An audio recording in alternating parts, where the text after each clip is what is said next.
Hello and welcome to That Man. That is me merchandise, and today we are talking about that time I got reincarnated as a slime. I love this series so much, and as soon as this came out I had to pick it up. One of the reasons being is that I was aware that the anime was going to cover this arc. In fact, the anime has now finished, and it ended more or less at the end of here. I believe they started introducing some of the stuff for the next volume. What the anime didn't do, however, is adapt most of the content in here. I was very disappointed with how the anime handled this. Now, this continues on the back of Milim and the others kind of fighting that huge, massive flying demon, and Rimuru and agreeing to propose an alliance with Milim and the demon beast kingdom of Eurazania. I'm not going to know if I've pronounced that right. However, Rimuru is haunted by strange dreams. Back in volume 1, Shizu fought Rimuru and Rimuru won, and he absorbed her. However, Shizu was looking after some children. Now, this is, in my opinion, when the series starts to really pick up. Up until now, we've kind of seen Rimuru see a problem, fight the problem, take over them, and win pretty easily. It's from here onwards that we do see a major increase in stuff. Now, the stuff that the manga and the anime didn't really cover was the whole of the Beast Kingdom. We see a huge, probably about half of,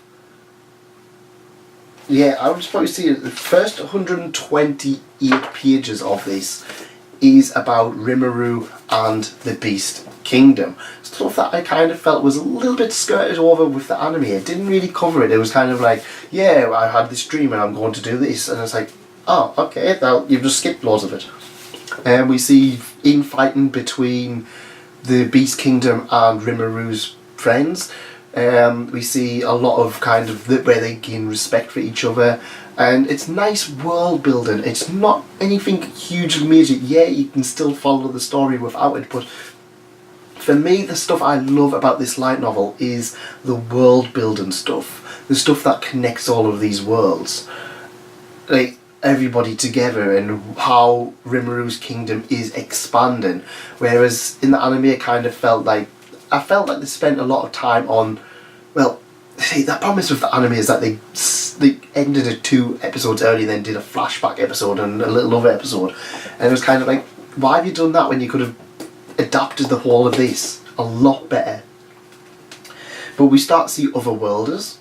Rimuru befriends a person in the kingdom of Blumond, I believe it's called, and we see a lot of training between them. We see a lot of building between them, world building. Like there's one, like the instructor, where he's just like, he's got one leg, and he's like, yeah, he's good as a god, but he's not anything else. And Rimuru's just like, oh, he have a potion, and he's like, oh yes, I'm fine now. And then he's like, thank you for giving me a whole lease on life again. And he's like, he said, well, he was a bit of a horrible, but not really a horrible person. He was a bit awkward to talk to, but now he's really nice that he's got his leg back, and it's like I can now see how he's a better person.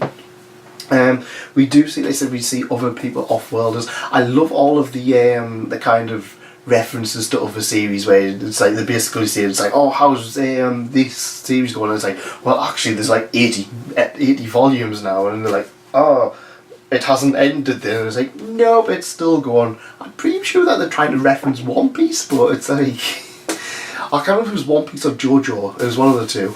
But it was like, I just love the way they kind of did it, and they were just like, yeah, okay, yeah, fine. It's like, there's more of this, and I like how they befriend each other because of, through manga and stuff like that. There's a little bit more to that story. I'm going to leave it because that's spoiler territory, and that might be in the next volume. I'll discuss it then. I'll let you guys read it, because with the anime I actually haven't caught up on it. I read this and then the anime was starting to go into this and I was like, oh, they skipped it, and this was fresh in my mind, so I was like, I'll watch it in a little bit. And I just never got around with it. And we also discover Rimuru and the children. Now, Shizu looked after a bunch of children. These are children that were summoned from another world, but for some reason stuff went wrong. And they're kind of in a bit of danger. They're all going to die if they don't get this certain thing. It's kind of worked out pretty easily, I would say. And it's one of those things that I thought was better handled in the manga, in the light novel, because it's not as hyped. The anime kind of hyped it through the whole of the series, kind of towards the end and the ending. And I was like, oh, this is going to be a major thing. And then it was kind of like not even half the volume. They go into the labyrinth to cure them, and they get spirits, and we meet another.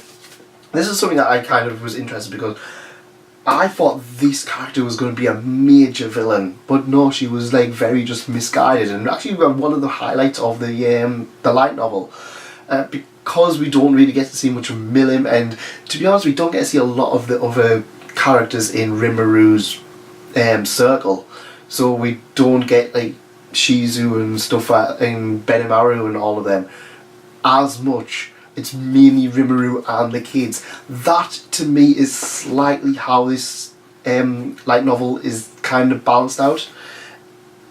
I love the side casts in this, and the first part of the Beast Kingdom was brilliant. Not so much the second half, but the characters that did appear again were a lot of fun, and I really did enjoy them for that. So is that time I got reincarnated as a slime worth reading? Yes it is. If you're this far, if you've read this much, you already know that you're probably going to enjoy it.